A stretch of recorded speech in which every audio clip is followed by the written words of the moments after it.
વડોદરામાંથી સમાચાર મળી આવ્યો છે। વડોદરામાં ક્રિકેટ પ્રેમીઓ માટે એક વિશેષ દિવસ રહ્યો।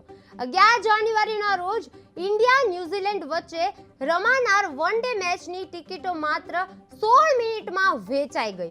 આ ઓનલાઈન ટિકિટ વેચાણમાં કુલ 25,000 ટિકિટો અને કેટેગરીમાં 1000, 2000, 5000 અને 7500 રૂપિયાની અવેલેબલ રહી છે।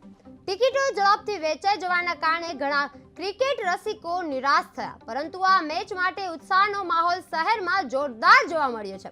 બરોડા ક્રિકેટ એસોસિએશન હજી સત્તાવાર જાહેરાત કરવા બાકી છે। વડોદરામાં ટિકિટો 16 મિનિટમાં વેચાઈ રહી છે। ઇન્ડિયા ન્યુઝીલેન્ડ વચ્ચે મેચ રમાઈ રહી છે, જેમાં 25,000 ટિકિટો ઓનલાઈન ઝડપી વેચાઈ રહી છે। ક્રિકેટ રસિકો ટિકિટ ન મળતા નિરાશ થયા છે। ક્રિકેટ એસોસિએશનની સત્તાવાર જાહેરાત બાકી છે। ક્રિકેટ રસિકો ટિકિટ ન મળતા નિરાશ થયા છે। 25,000 ટિકિટો ઓનલાઈન ઝડપી વેચાઈ રહી છે। ઇન્ડિયા વર્સિસ ન્યુઝીલેન્ડની વન ડે મેચ છે। વડોદરામાં ટિકિટો 16 મિનિટમાં વેચાઈ રહી છે। 25,000 ટિકિટો ઓનલાઈન ઝડપી વેચાઈ રહી છે। ક્રિકેટ રસિકો ટિકિટ ન મળતા નિરાશ થયા છે। ક્રિકેટ એસોસિએશનની સત્તાવાર જાહેરાત બાકી છે।